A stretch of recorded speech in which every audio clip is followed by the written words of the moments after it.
Good morning and welcome to the Dean's Distinguished Speaker Series. My name is Shahzad Khan, and as the outgoing president of the Management Consulting Association here at Anderson, I have the honor and privilege of introducing today's speaker, Mr. Jim Moffatt, Chairman and CEO of Deloitte Consulting. During his 24 years with Deloitte, Jim has become known for serving clients with distinction and championing collaboration to advance the firm's vision of One Deloitte and its culture and values. Jim leads by example through his ongoing involvement in the marketplace, serving as an advisory partner at several key clients in addition to his role as CEO. Since graduating from Anderson, Jim has been a passionate and committed alumnus. He has served in such roles as the Deloitte Campus Recruiting Champion for Anderson and a judge for several case competitions here. He has led pro bono projects for the Parker Career Management Center and was personally responsible for making Anderson one of Deloitte's select number of national recruiting schools. As one of Anderson's 100 inspirational alumni, we're excited and honored to have him back on campus with us. So please join me, in welcoming Mr. Jim Moffatt. Thank you. Appreciate that. Thank you. Thank you.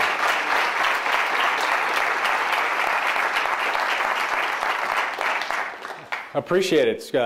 It's great to be here today. I was actually in New York yesterday, and I'm going to be heading to Maine tonight.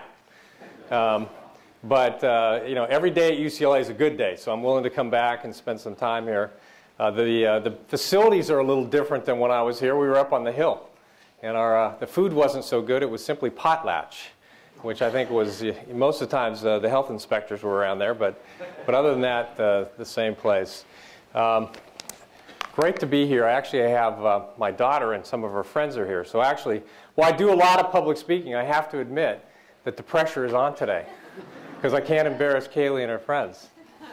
I get a chance to go around the country a lot, spend a lot of time with clients and with our people, and talk about a variety of topics. But one of the things that always comes up is leadership. And so that's what I want to spend today talking a little bit about. And I have committed to a hard stop at noon, so I'll make sure I hit that. So when I think about leadership, and there's obviously lots of different books on this. In fact, I think a lot about leadership is experiential, lessons learned over time, but certainly reading what you see in the various books. But what I kind of like to think about it in two simple ways, a couple of different dimensions. There's the focus areas, kind of the what that you do as it relates to leadership. And then there are leadership principles, which is really how you want to lead and operate the company. And I think they're both actually quite important, particularly in times of chaos. Now, I love this quote because anybody who says they like operating in times of chaos is either lying or they've been drinking. Okay? In a downturn, it's hard, right? The decisions you have to make are hard. They're difficult. Everybody performs well in an up market. The real question, the real challenge is how do you operate in times of chaos? And I think in those times it's important to bring both perspectives. So when I think about kind of the what, or the focus areas, currently in my role, I spend most of my time focused on growth and innovation, brand and positioning, talent, or building leaders, and then operational excellence. And I build all my agenda, my calendar, my executive committee, the focus built around those topics. And the emphasis will change over time. So back in 2008, 2009, we had much more of a focus around operations, as you might expect. Today, I'm focused a lot on growth and innovation, brand and positioning, and people. So I spend a lot of my time on strategy, talking to our clients, and spending time with our people. Now, the other side, the leadership disciplines, is just as important, particularly in a time like this. As a leader, you're signaling to your team how you want to operate the company, the kind of leadership principles that are going to be behind the decisions, the direction, how you interact with your team, with your players. And I think that consistency, that steady hand on the tiller, so people understand kind of the basis around which you make decisions is a big part of, I think, what helps drive the performance of an organization. Now, what I tell our team is we're going to outperform the market in any market. But the reality is in a downturn, as tough as they are, we'll gain more market share relative to our competition in those markets. And I think a lot of it's because of that combination. So when I start thinking about the leadership principles, which is where I'm going to focus today, I always start with values. Okay? the corporate values or the partnership values that we have as an organization. I think success starts and ends with values. Now, our strategies are going to change over time. In fact, one of the things I just did when I took over this role as CEO about a year ago is refreshed our strategy.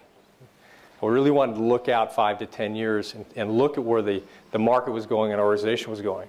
But I always did that and brought that back to our core set of values. Values, to me, define what you stand for as an organization. Now, Judy knows I'm a big John Wooden fan, and I think this quote really gets at it. When you think about the character of an organization, the culture of an organization, the values, what you believe in, sends a signal to your people and also the people you work with, your clients, etc., about the organization and what you stand for that's bigger than your strategy. So strategies will change over time, but the values, I think, are timeless. In fact, one of the first senior partners I talked to when I joined the firm, one of the conversations we took, when they're still whining and dining you, right?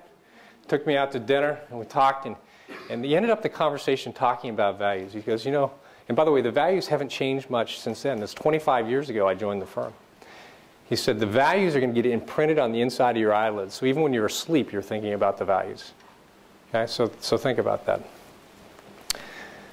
The next has to do with creating balance. And this is the picture everybody said I was going to embarrass Kaylee with. So Kaylee, I apologize. I could have brought a baby picture. Right? But I talk about balance. There's a couple elements to it. First is you have to think everybody has a different balance point. Some people balance is working 180 hours a week. Now, some people is very different. But the point is you have to really think about defining your balance and building your schedule around that. And putting the key points of what's important to you there first. Now, part of the reason I put the picture of my family is that, I love what I do. I love the firm I work with. I love the people I work with. It's part of the reason I do some of the crazy things I do. But at the end of the day, for me, family number one. Okay, if there's something that I have to, part of the reason I went to Dallas on Sunday, because my son had a soccer tournament, right? I got home Friday from New York late, and I left Saturday to go to Dallas so I could be with him at the soccer tournament. Part of the reason I did that was so I could be with him at that point. So you have to do some strange things to get this done. For me, what I did with my family is I spent a lot of time, Kayla will tell you this, coaching my kids. Right? I probably coached 25 teams over about 10 or 15 years. In fact, I retired as a coach last year because my youngest, Cade, guy over here who's now actually taller than his mom, is 13, and he's got more professional coaches than me. But the reality is it did a couple things for me. One, I got a chance to spend time with my family. It also was a way for me to give back to the community because I was actually pretty good at it. And then I could protect kids from some of the crazy parents that were out there. And there are lots of them, trust me. The other part is, I tell you, you do a t-ball practice with a bunch of 5-year-olds running around with baseball bats, you better get focused on that and not work, right? Otherwise, you're going to have some real injuries going around. So it gives you a chance to really refresh what you're doing and recharge. Now, I took this role on last year about this time, and in the summer, and I was talking about the importance of balance. Because, by the way, if senior people in an organization don't talk about it, then the younger people in an organization are afraid to do it. So I consciously went around the country and said, look, I'm going to go on vacation. We're thinking about a couple of things. And I talked about a cruise to Alaska and going to Scotland. Got a lot of input, and everybody said we should go to Scotland, so we went to Scotland. So I was very public about doing it. But it was a really, really busy time when I left. And so I tell you, I'm going to disconnect, unplug. It's important to do. And I have to tell you, when I got out on the road, we landed in Edinburgh. I pulled up my computer and I started to dig into the email. And I actually brought this copy of an email with me that I got from one of my senior partners. This guy's about 58, he's a couple years away from retirement, adds a lot of value, and he's at that point he'll tell you whatever the hell he thinks no matter what, right? And particularly when you're a role like me, you need people like that. So he starts off, the subject is some advice, right? Caught my attention. And he goes on and on about, hoping I take time off because, frankly, he didn't when he was young. And he basically was saying that, the only people who can impact the results of our business day to day, on the people that are on the ground serving our clients, the only people who can impact results for the next 6 months are the frontline partners and directors, because they're making the decisions every day about what we pursue and don't pursue. See, the people who can impact are, it goes on to say, the only impact you and your executive leadership team can have on short-term results is to show up and remind everyone that governance is in place. Other than that, and he put this in quotes, you can have absolutely no impact on short-term performance. No impact, right? So he said, now, however, he goes, if you can actually unplug and start thinking about the long-term strategic issues and what we need to do to be successful over the next 9 to 24 months, and he said that is essential. So I closed my computer. Now, I didn't do it completely, right? I checked in every now and then. Because sometimes, by the way, with 3 teenagers, it was better to check the emails. But by and large, and I came back recharged and refreshed. So there's a couple things. I think we have a duty to give back more. There's other parts of our lives that are really important, and you have to put an emphasis on it. But the other part is it actually refreshes and recharges you, which actually I think helps you perform better. So it's a combination. Be authentic. I love this quote from Oprah. And she was pretty successful at what she did by being herself, right? As leaders, people spot phonies, right? You have to be comfortable with who you are and how you lead. The person that had this role before me was a great CEO. He and I have known each other for 25 years. We've worked together. We're as close as could be in terms of the vision of the organization and where we want to go. But we are night and day different people. And our styles are very, very different. If I'd tried to take and emulate what he did, I would have failed. I had to create my own space around who I am. And by the way, if he tried to be me, it wouldn't work either. So the point is you have to look at what is comfortable for you, and you have to structure your leadership style around that. Now for me, I try to be very, very transparent. I'm plain spoken, I'm direct. I love nothing more, and I'm hoping there are a lot of good questions out there, nothing more than having good Q&A sessions with our people. I like to listen a lot to our clients. I spend a lot of time with clients. I like to get out in the field making sure that our people know that I still love to consult. I still do what they do. Right? So that nature of who you are, I think, is really a critical point of who you are as a leader. Because if you're not, people can see through it. They want to know that they're dealing with somebody that's real, right? That's consistent and comfortable with their own skin. So I think don't try to be something you're not as you lead. Find your own leadership style. Have a vision. Take a second on this quote. I've worked with a lot of companies, and one of the things I think you can fall into, and I felt this more so than ever last year when I took over this role. Look, I was responsible for driving a very aggressive earnings plan. At the end of the year, if we pay our people what we want to pay them, pay our partners and directors, we have to drive that result. So there's this kind of gravitational pull to focus all your time and attention on driving the results, right? You can get sucked into that, okay? And what happens is that you can get focused on what I call the how and the now, right? Looking at how we're actually going to drive results today in the moment. And you stop looking forward, looking into the future. The problem with that is your competitors aren't, particularly the ones that aren't positioned as well as you are. Right? They're looking at ways to intentionally disrupt you. They have to be innovative because they're not positioned as well as you are. Right? So you can get seduced into that. The other part is I think our people want a vision. They want to understand where the organization is going. They want to be inspired. It's one of the reasons why I stepped back at the beginning and said, look, we have to look longer term. I wanted to look what was happening in the marketplace today in consulting and create a vision for 5 years and even 10 years out. And what I found is actually by doing that, you invest differently. Right? So based upon that, we created a whole new role based strictly on innovation. I believe in the next 5 years, a lot of what we do is going to morph. And the business models and how we work with our clients is going to change dramatically. Like 15% of our revenue driven from things that we're not doing today consistently.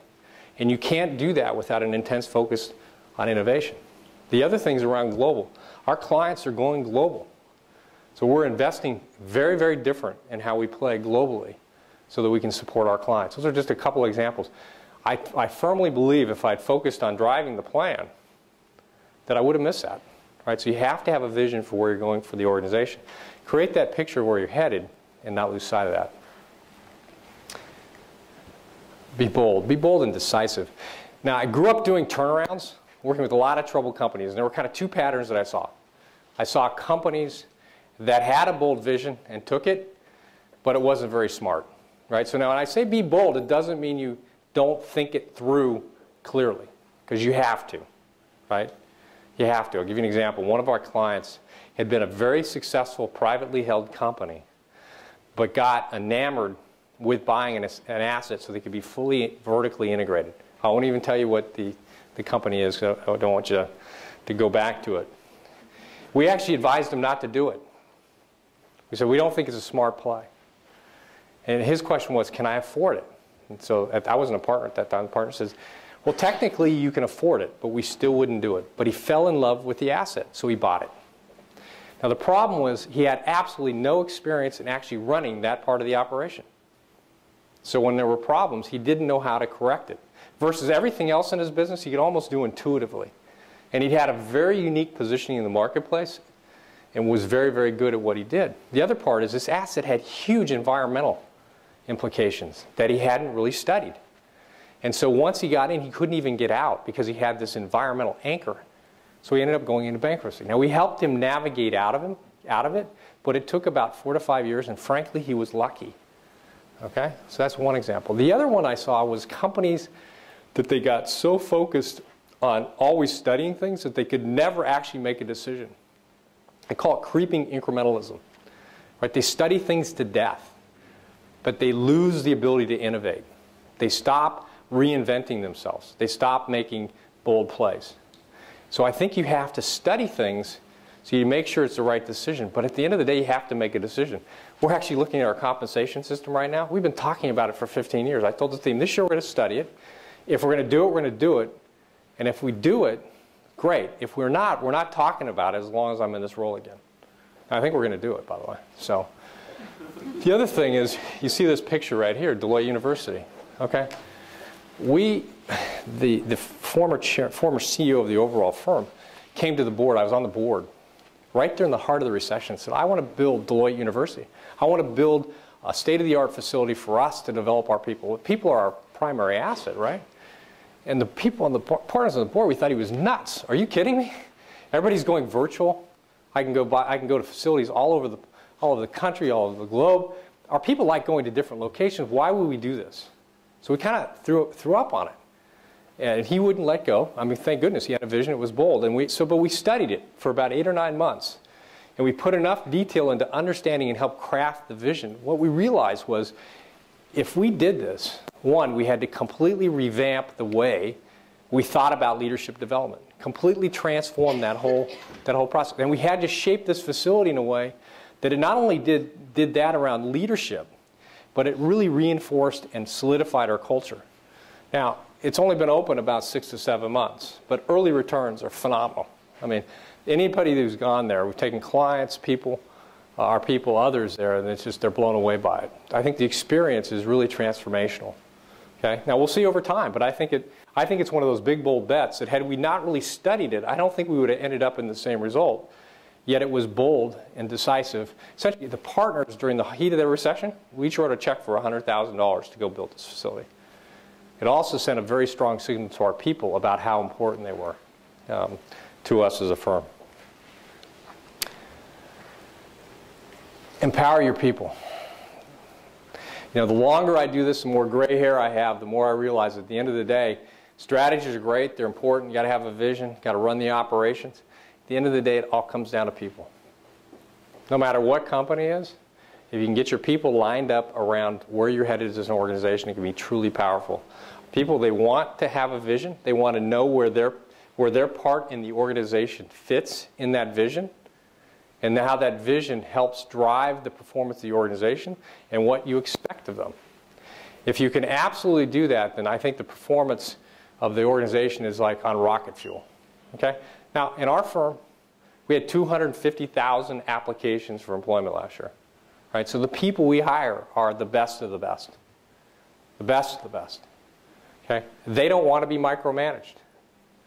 Okay? They want to be led. They want to be mentored. They want to be counseled. They want to be coached. They want to be put in situations where they're stretched and challenged.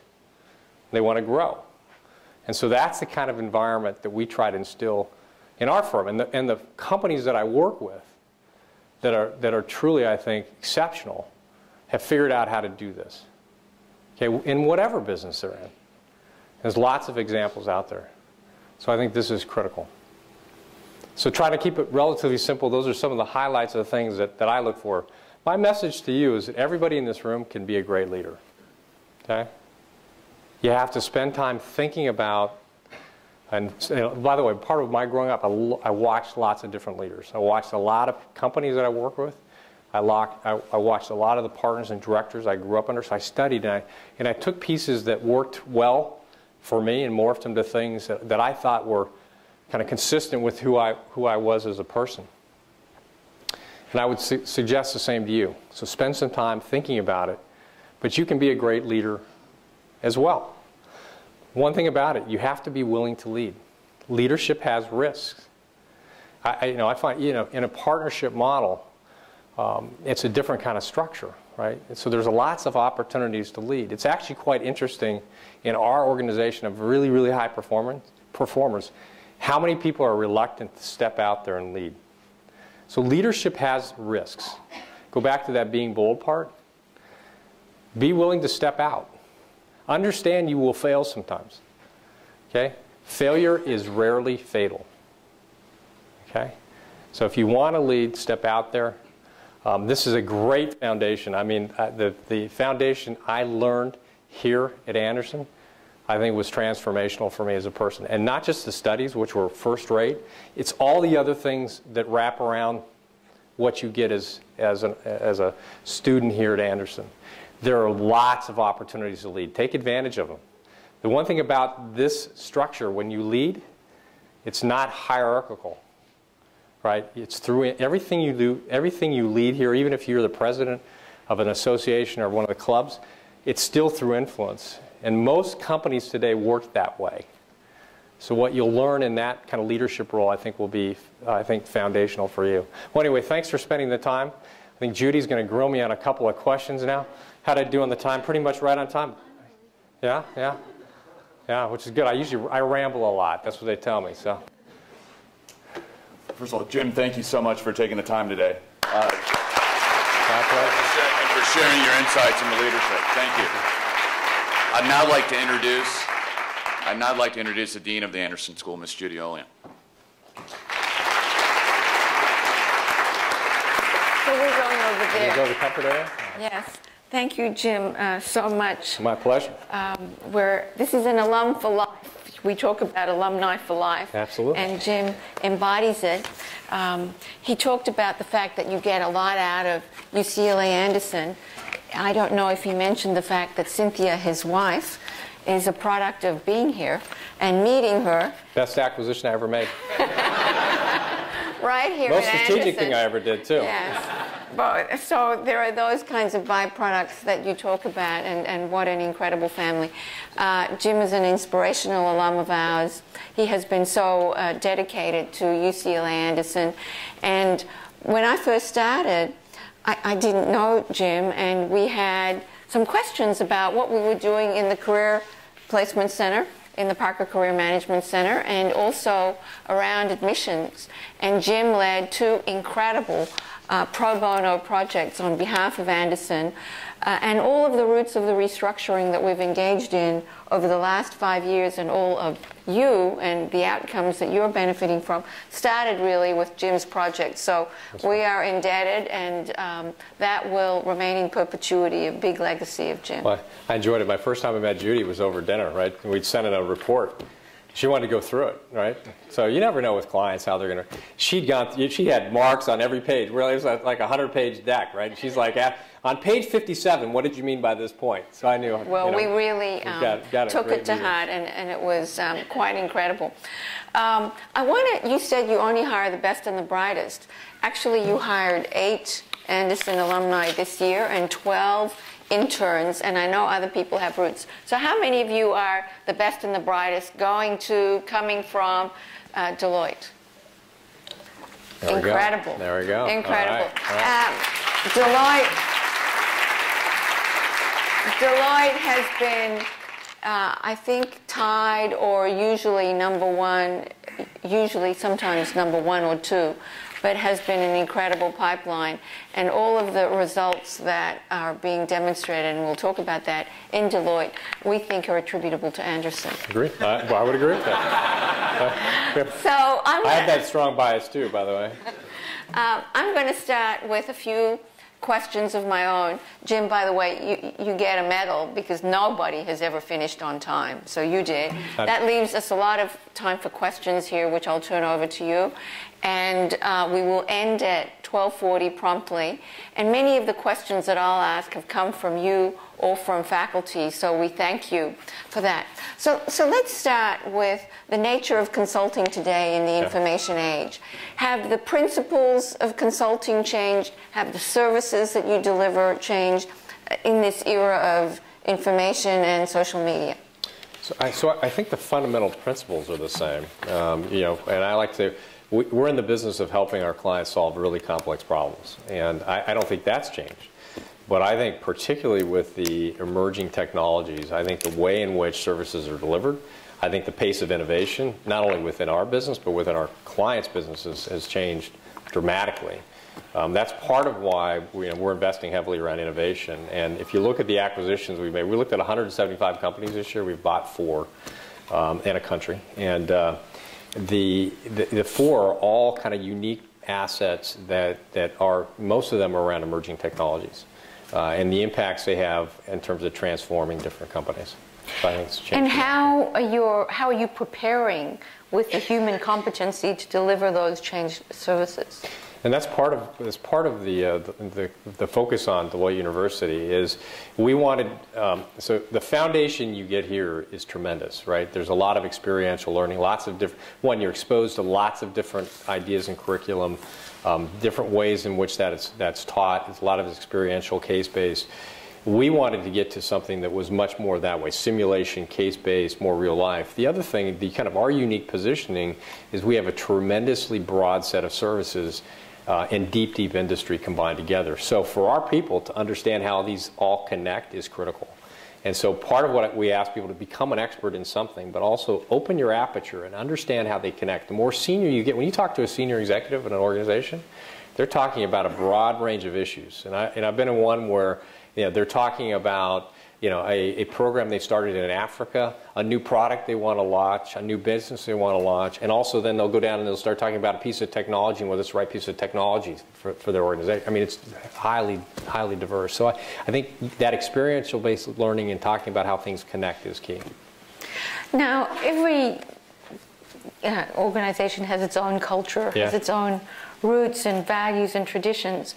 But if you had to get up at the 30,000 level, could you say what the main difference is, given your view at the top and across, between more traditional banking or car companies versus the new media companies? How do the cultures primarily differ? Traditional versus the new media? Yeah. Yeah, it's a great question. I still think that the new media companies, in fact, I spent a lot of time talking. I mean, the way they think about going about business is just different. I mean, they're much more innovative. They're less structured in terms of how they do things. We did a project for Facebook. Actually, pretty interesting work with them. And the first thing they said to our people, we had one of our colleagues in San Francisco, and he wasn't dressed in a suit. I mean, he just had sport coat, and one of our guys, sport coat, but business casual. And the first thing the guy said when he walked in is, he goes, "I don't want you to work like you're dressed." Right? Right, so they didn't want PowerPoint, didn't want, they wanted a lot of iterative learning, a lot of, ideation as they went through things. So I think, and by the way, part of what I've asked these new companies we've got that are really innovative, right, is I want to take it and infuse that to make sure we're infusing that in what we do broadly. So I think it's just a less structure. Now, but the part about Facebook you have to understand is part of what they were doing was asking us to say, hey, we're getting to be a big company, we need to grow up. And they had to add some of that infrastructure as they went up, and so they want to talk to us about that. Is there also a transparency difference? Yeah, absolutely. I mean, and it's part of the reason why I spend a lot of time on transparency, right? I think it's important for our people to act like owners. You see that much more so in these kind of new emerging companies, right? The whole idea of, in fact, this one company that we just acquired, they were, they're used to being in the Twitter sphere and all kinds of stuff, right? And that's something we're not even comfortable with because of confidentiality requirements we have. But there is absolutely that, right? That everything's kind of out there, shared, et cetera, is a big difference. What makes a great consultant? What are the skills? What are the analytics that make a great consultant? So, at the heart of it, I think you have to like to be a problem solver. I mean, I think at the end of the day, there's a lot of things you wrap around it. And by the way, the analytics piece to me is key because that actually teaches you how to solve problems. But at the end of the day, you have to be the person that walks into a restaurant and say, I can run this place better. Are they branded the right way? Do they have the right strategy? Are they running the operations the right way? And you kind of have to like that. And I try to hide that from my kids, but they see it sometimes. And I think that kind of nature in the core of what you do is part of it. And then you have to wrap all the different competencies around it. So let me explore that a little further. Mm-hmm. How should we, as a business school, as a great business school, be preparing our students for the consulting industry? Well, I think better prepared. Yeah, I think there is a great analytical foundation here, which I think is key. I mean, that to me is kind of table stakes.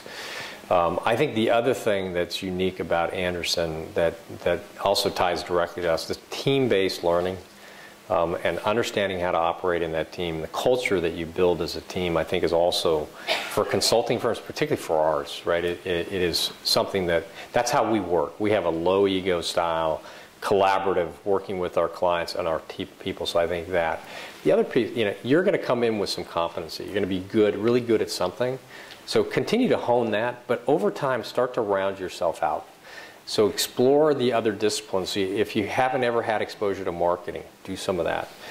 And the last thing is the case-based, the experience. Put yourself in a situation where you have to simulate what companies are going to, and really spend the time thinking about that as you round out these disciplines would be it. But at the heart, don't lose sight of what you're there to do, is to solve complex problems. You talked about the EQ aspects of team-based performance, and what about the client interface? Same thing. Well, so now each consulting firm has a very different culture in terms of how they face off with clients. So I'll talk more about ours, but there's others that take very, very different kind of approaches to how they want to interact. For us, I think that low ego, low arrogance perspective is critical. I mean, I think if you want to work from the boardroom to the shop floor, you better be able to interact with people. The one thing I would say, learn how to interact with a variety of styles and experiences, and so spend time kind of really understanding that. So that approach, I think you get access to information. Look, if you're an arrogant SOB, do you think anybody's going to try to give you the information? Do you think they're going to help you? No, they're not. I mean, they want to feel like you're there to help them. At the same point, you have to stay independent and objective. You cannot get seduced into the fact that your ultimate client, is not the person you're next sitting across the table from. It's the CEO and the chair, the board, right? And so you can't lose sight of what they're there to ask us to do while we're working side by side, is to give them our best advice in their best interest, which may be something they don't want to hear. So I think that combination is what you look for, and that you can do that here. As a consultant, you never have direct responsibility for anything, right? Look, I'm an elected CEO, right? I'm not at all confused by the fact that I'm there to serve my partners, and I like that, right? I know the feeling. Yeah, exactly, right? Now, you talked about the fact that you were looking at new reward systems. Yeah. And it's always interesting to me how consultants are measured and incentivized and rewarded. And so maybe without getting into compromising territory, how should that work? Well, for us, I mean, I think it's got to be tied to what your overall strategy is, right? And so for us, that's a lot of different things. We expect our people to serve clients with distinction and drive results. We also expect them to contribute to building our practice. We also expect them to contribute to building our people. And we also expect, frankly, to help contribute to the community, right? So when we talk about, in fact, the call I had this morning was we're kicking off the year-end process for our partners.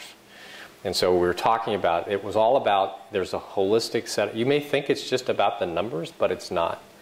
In fact, this year at year end, the way we're going to make the choices between whether somebody's a 1 or 2 number, a five degree kind of rating system, 1 at the top, the difference between 1 and 2 and 2 and 3 is going to be on this whole idea of issued impact, which means the impact you're having solving a complex problem and the actual impact you had, the result you had with either clients, with our people, or with the community. So.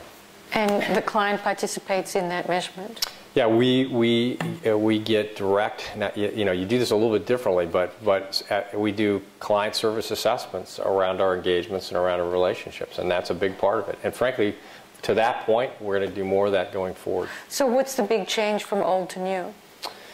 Part of it is putting the increased emphasis on all dimensions, particularly the last one around the impact with clients, impact with our people, and really measuring the results and the output. The other thing with our practitioners in particular, we're going to much more of a variable-based compensation model tied to their contribution, their performance, and the performance of our practice, our consulting practice. And so that people feel like they've got more of a, so if they drive a 1 performance, that they're going to see that more directly reflected in their compensation, a combination of those two things. In the last 2 years, well, I didn't look at just the 2 years, but the company has morphed dramatically. Deloitte is today a consulting firm in its majority, or the lion's share of the 3 or 4 parts. I think today it's 44% of the U.S. revenue is consulting versus 34% 2 years ago. 32% audit and risk, and I think it's 20% tax and a little bit in financial services. When you think about Deloitte, that was certainly not your father's Deloitte. Mm-hmm. So talk about how it's morphed and why. Well, if you go, the transformation really goes back to probably about 2004. Since that point, we've tripled in size and doubled our profitability, and a lot of it has I think, been the focus we've had on some of the things we're talking about. The combination, our positioning in the marketplace was actually one of the things I want to work on this year. It's a combination of our approach to working with our clients, which is truly unique. You talk to our clients. If I go talk to our clients, they're actually, I think, excellent at describing what our secret sauce is. And generally they start out by saying, look, you know our business intimately, which means we know not only their industry but them. In fact, a lot of our clients will send their new people to us to get kind of oriented to their organization, right? That's number one. Number two, we have a range of services that work. It's a value proposition that can go from driving the strategy all the way to implementing. And our clients today, they like firms that are willing to, and we'll do this more and more, and we'll tie our what we get paid based on the results we drive with the client. So the value proposition works. The breadth of services is unique. It was interesting around the downturn. Our value proposition relative to others resonated, and so it's a combination of those things. So even we've outperformed the market. I don't want this to be a Deloitte commercial, but this is outperformed the market, and particularly in a downturn, we grabbed tremendous share. And so the change in the relative percentages is more to do with the growth of the business in consulting as opposed to the decline in the other part. Yeah. And we'll take the credit for that too, given your role. Absolutely. Yeah. It's the foundation of what I learned here. Absolutely. No, and to be honest with you, I think there is a lot of similarities to the culture that's formulated here that works within our firm, that works with our clients. I'm telling you that if you go sit across the table from a senior executive, one, they want an advisor, but they also want somebody who's going to listen to them, that really thinks that they're listening to their perspective and taking the time to understand, and not just be an arrogant SOB and tell them that they're the smartest person on the planet and have it all figured out. Like, our people are really, really smart, but we don't have to tell everybody about it all the time. So, yeah. Yes, Anderson to take the credit. I'm going to ask a couple more, 2-3 more questions, and so please think about lining up. There are a couple microphones here with your questions because Jim is leaving us lots of time for Q&A. You've probably encountered some ethical quagmires in your career. Have you ever had to fire a client? Have there been issues that you've really wrestled with from an ethical standpoint? So I'll start off by saying it doesn't happen probably as much as you might think, but it happens, right? It's out there, and we have very little tolerance for it. Early in my career, in fact, it was about the time between senior manager and partner I started working. I worked for a couple of clients who I didn't really like kind of their view on the world. One in particular, frankly, was his shade of grade was that wide, right? And we were actually in a situation where we were hired by the client, okay? But the company that was in trouble and the banker wanted us involved, right? And this guy was intentionally lying to the banker, right? So we were conflicted from a standpoint. I couldn't, for confidentiality reasons, almost like an attorney, so go say, this guy's lying to you. Now, let me just say that it worked out in the end, but because the bankers weren't idiots either. But at that point, I realized that one, after we finished that phase, we didn't work for them again. We wanted nothing to do with them. And I realized at this point, we have an opportunity to choose our clients. So I like to say our clients, I feel privileged to work for our clients, but our clients should be privileged to work with us too. And I think you need to fire clients. And that's a combination. There's ethical ones, but also ones that aren't good business partners. And in fact, I fired one last year. We had a $35 million piece of work lined up, sole source, ready to go do. And I went and talked to the CEO, and the CEO was great, but some of the organization that we had to work with wasn't. I said, look, you can run a project any way you want. What you want us to do is not one where we can add the highest value for you. As an organization, we don't believe it's headed in the right direction, and we're going to choose not to bid. So you have to be willing to do that. You have to be willing to. The ethical ones, to me, are black and white. It's zero tolerance around that. But even with that, firing clients is healthy. Have you ever failed? Yeah, in fact, this conversation we have with Kaylee, close your ears. I think failures, you learn a lot from failures. And so the fact, I think with our kids, one of the things, parents today, they don't let their kids fail enough. And so I think learning how to pick yourself up, it's tough. I mean, there are macro failures, there are micro failures.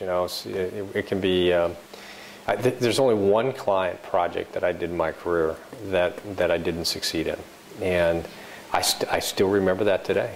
Still absolutely remember it today, where we didn't staff it the right way. I was juggling 3 different projects. I didn't have the time and attention, and it wasn't that we just didn't deliver the value we needed. And I still remember that. I will never make that mistake again. And that's why whenever I sell a job, I make sure that we actually have the capability to deliver it, and that I have the time, or the team has the time and attention, or I won't do it. So yeah, I think failure is part of life. That gets back to taking risks. You have to be willing to take some risks. If you don't take risks, then I don't think you're ever going to grow.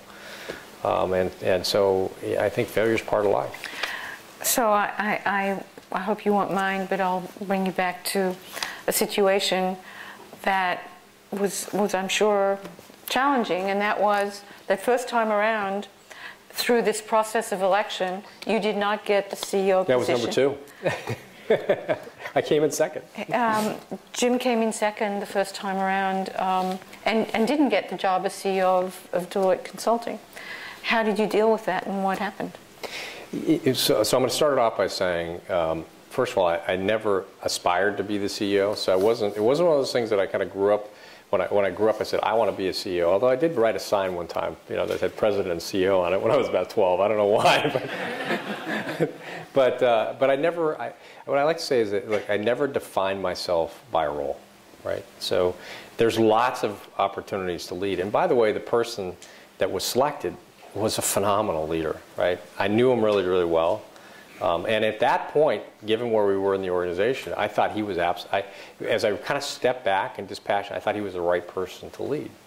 And I knew there's lots of things that I needed to go do. So I became his number 2, and we were like this, right? And so I still had a major role, but my job was to make sure he was as successful as possible.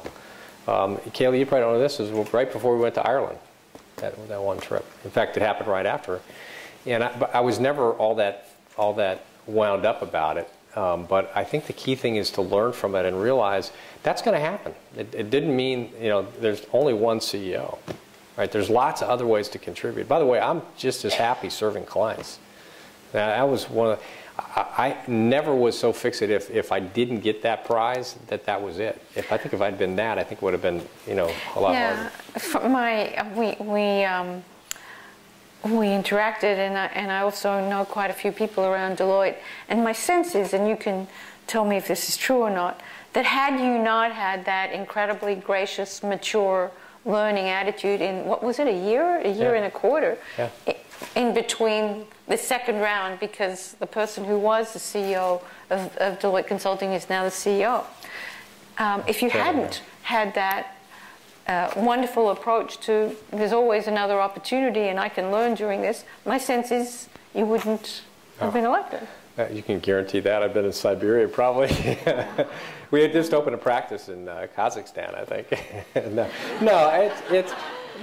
was, but I think that's right. But I think you have to have the right motivations around this. In fact, part of one of the challenges I got going through is that I was never as clear that I really wanted it, right? So I learned a couple of things. One, because you can't politic in our firm. So I had to make it clear that, yes, I was interested if our partners wanted me to do that. The other thing is I learned a lot from this guy's just an incredible partner. He's the chairman of the overall board of the firm, and he was. So I learned. I watched him, and we hadn't worked together in a long time. So I think you have to take those setbacks as what they are. They're setbacks, and not get sideways. I mean, we had a lot to do, and I was happy to help him be successful. So my last question, and you guys start lining up. And you mentioned Kazakhstan. There is a lot of global growth in Deloitte. Enormous global growth.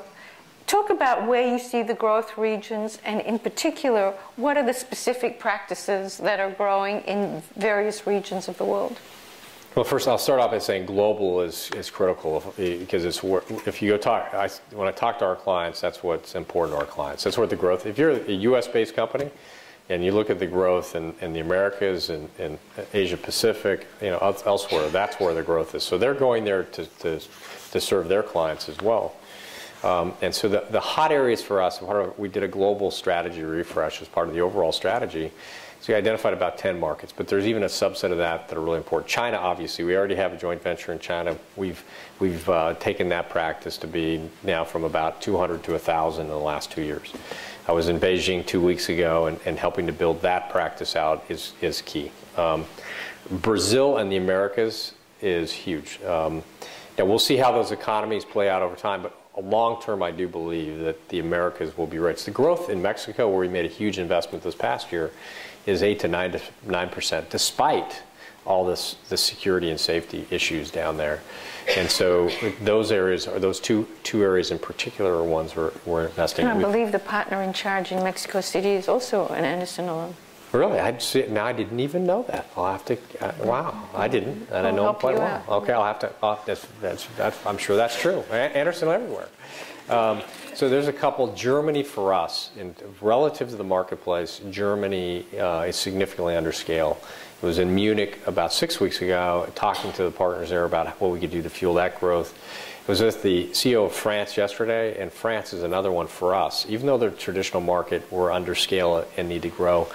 Japan, Korea are two of the other ones that we're really at this point focused on. So the pockets around, part of it is around the market, part of it is our positioning in the market. But there's 8 to 10 places that we're going to invest heavily. We're already invested significantly in India and have been for years. Well, thank you. That was incredibly enlightening. And now we're going to go to your questions. Yeah. And remember to introduce yourself, please. Sure. Hi. Thank you for being here. My name is Anna Pena. And I had a quick question about authenticity. You talked about being yourself, and a lot of us are here trying to explore and find out what our leadership style is. Can you talk a little bit about what you think your leadership style is and how you discovered that, some of the kind of key things you did to get to that point? Right, and try to incorporate some of it in the talk, but I think it really is experiential to me. I mean, and to be honest, in a lot of ways, if I go back, it actually starts when you're a kid, right? And you have an opportunity to lead in different ways, whether it's on a sports field or be a captain of a team or be in an office at a school, whatever it is, start exploring. But I think putting yourself out there and exploring is part of that. Here, I have to admit my leadership aperture really changed because there are so many different people that have been in different roles.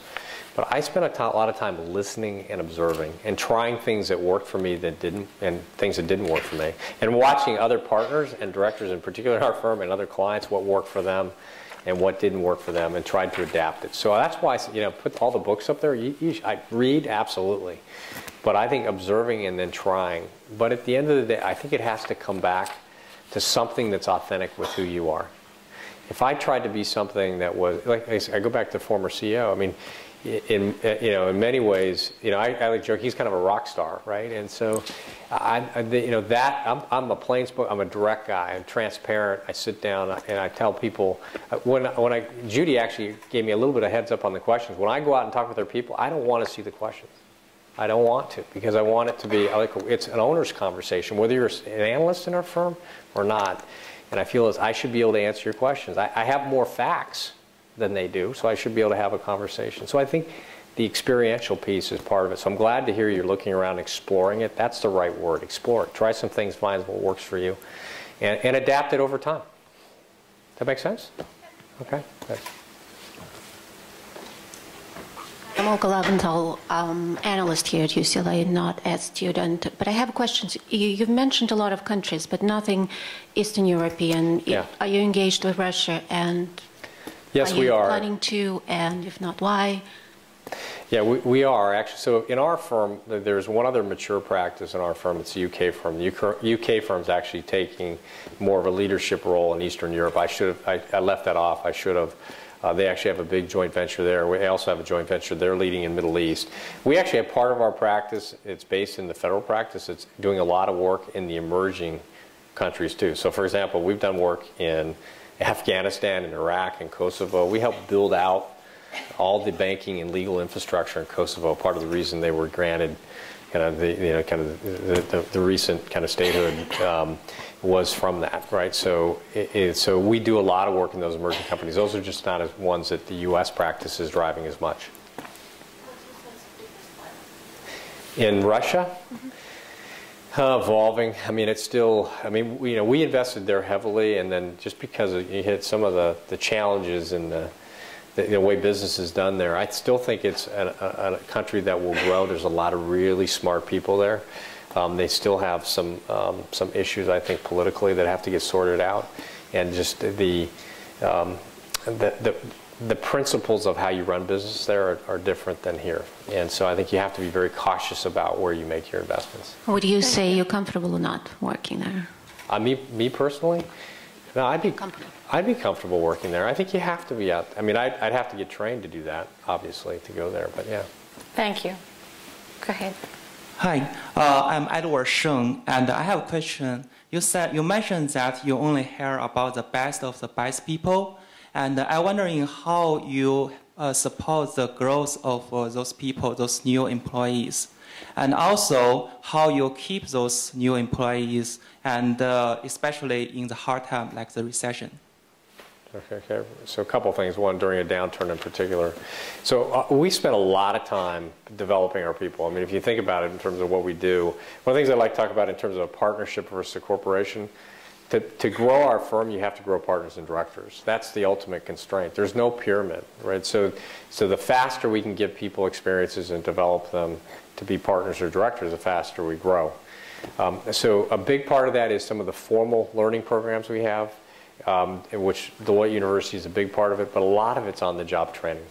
This is very much of an apprenticeship business, and so working with our practitioners on projects, deployments are absolutely strategic. Working in things that round out what you need to do to round out your professional skill set is a big part of it.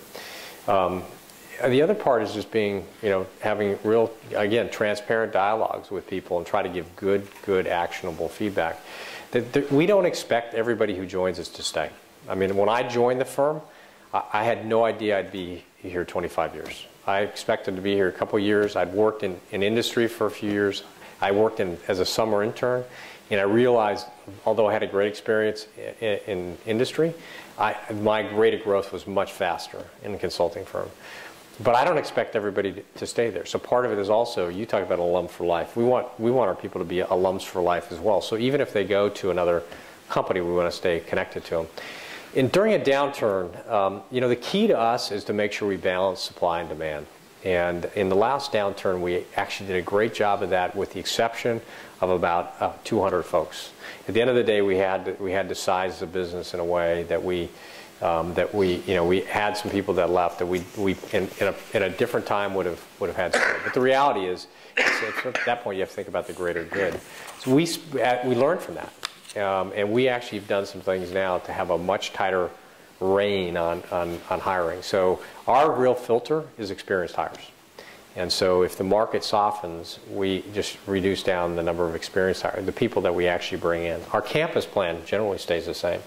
That, in fact, we're shifting our model over time. It's one of the other things on our talent standpoint we did this year, is we're going to shift over time our focus to be much more campus-oriented rather than experienced hire, for lots of different reasons. But at the end of the day, we'd rather kind of take talent from places like Anderson and grow them internally. Thank you. Thank you. Thank you. Just as a follow-up, and one of the ways in which people talk about consulting careers, and I know you've talked about it this way, is it's a great way to get an overview of a whole lot of different industries, yep, and then to move. Do you agree with that? Absolutely. I mean, look, when I came in, I worked in virtually every industry and in all kinds of disciplines. I mean, I ended up gravitating to troubled company work because that's what I really like. We had some really eminent partners in that space. We were preeminent in that space at that time, and that by definition, that product, it was strategy, it was finance, it was operational restructuring, it was around talent. In those days, there wasn't a lot of technology involved, and so I picked up an appreciation for technology later just around large transformations, because so much of what gets done today is technology based, it's technology enabled, much more. Get back to the innovative technologies starting to happen now, so you have to have at least an appreciation for that. So, but no, that experience is great, and then by the way, you find things that you really like and areas that you like that interest you by that experimentation. What I did this year was a little bit different. I stepped back for the entire consultancy. We hadn't done that in probably 4 or 5 years, and said I wanted to create a longer-term vision that actually went out to 2016 and 2020. We hadn't done that for a while, and I thought that was actually really, really critical at this juncture, given what was happening in the marketplace. So I think that's kind of the sequence around it. I'm sorry, what was the second part of your question? As CEO, who do you go to for feedback and advice? It's kind of like this letter, to be honest with you. What you find out is the filters get tighter as you get more senior. And so I've got some people that I know. So first of all, the executive committee I selected, I've known them a long time. I trust them implicitly, and they're not any one of them afraid to tell me that I'm full of it. I also created a senior partner council. It's called the Back Nine, right? Because there's 9 of them, and they're all within 2 years of retirement, and they are all, their pensions are set. There's nothing I can do to them. I can't fire them, so they can tell me whatever the hell they want. And in fact, we had our first session in D.C. about a month ago, and we started at 8 and we went till about 1, and it was a great session. So I think whenever you always have to, the emperor has no clothes, right? You got to have people like that. Actually, my team around me, they have no problem telling me, that wasn't very good, and I think that's critical that you do that. Thank you. Yeah. Other questions? Thank you very much for coming. Manuel Alvarez from Mexico. So as we have seen, you have very clear your priorities as your family, the company. What's the challenges for you to permit that to your employees and to set clear the expectations for them to see that they have to have this work-life balance but also deliver the results? Yeah, it's a great point. I think one of the hardest things in any large organization is to give clear signals to your people around where you're headed. So on the balance point, that's why I went out and made it very, very visible in terms of the fact I was going to do it. When I left, my absentee message on email said it. I will be perfectly honest with you, and Kaylee can attest to this. I'm still working out the balance in this new role. I travel a lot, so I'm still trying to work that out. But I make it a conscious effort to say that it's okay. I think you absolutely, you have to do that. At the same point, the people we hire, they're driven, they're motivated, and they want to perform. So what we really need with them is make sure they're pointed in the right direction, and that they're clear. So the fact that we try to be very clear around what our priorities, and we've done a couple other things we've done in our compensation system I didn't get to with Judy, but one of the things, investment in innovation is huge for us. So we're actually changing the way, part of the subparts of what we do around our evaluations, where people get credit if whether it's chargeable or whether they're on a kind of a sanctioned firm investment project, it counts the exact same in terms of how they, as a contribution. The key thing is what impact did you have? But I think the key thing is get out there, be visible, lead by example, and make people understand that it's clear, and then reinforce it when you have a chance, right? When somebody has it, when anybody has a choice between a meeting that I called or something with their family, I say, absolutely, you should go. I got you covered. We have a woman, senior partner I've known forever. She got remarried, kind of a sad situation. Both her husband passed away, or her new husband's wife passed away. They married, they had 3 kids. It's kind of the Brady Bunch, right? Except the Brady Bunch was a fiction. And one of the children is having a real tough time with the loss of her mother, and so she's a very senior partner, very, very critical client, and she called up, I need to take time off. He said, done. Call us when you're ready, right? We'll cover you. Those are important things. Those are no-brainers, right? That you have to signal, so people watch your actions. That make sense? Answer your question. Did you have a follow-up? Yeah. Okay. Thank you.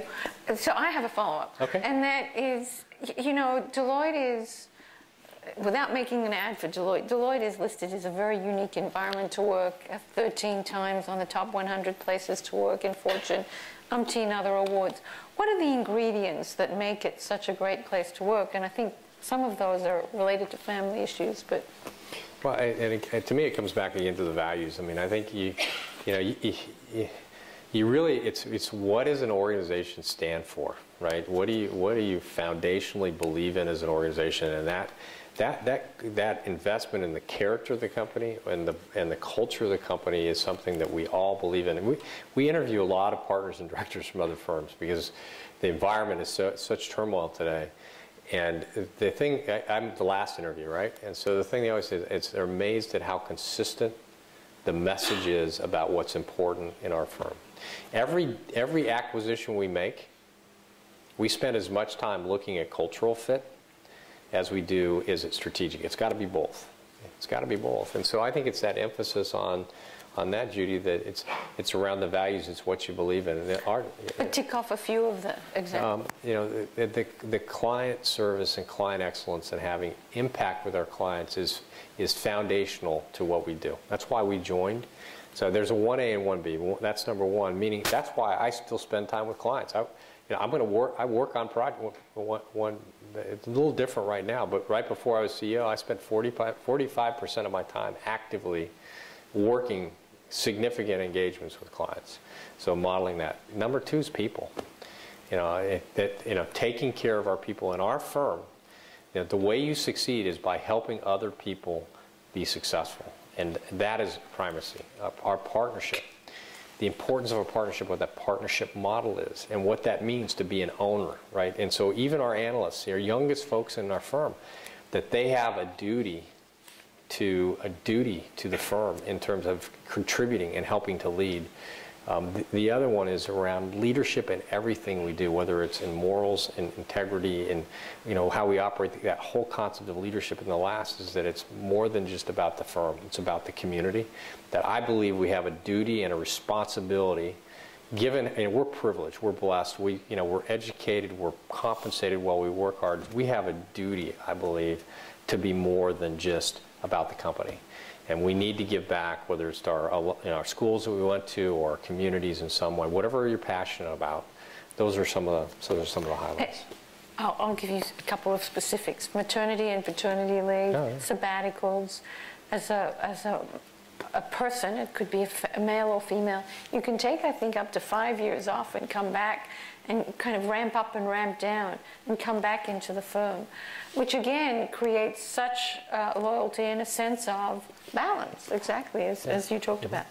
Maybe one last question, which I'll ask, and that is, you've talked about the strategy for 2016, 2020. Obviously, Deloitte University is a key part of it. How are you seeing the strategy for Deloitte?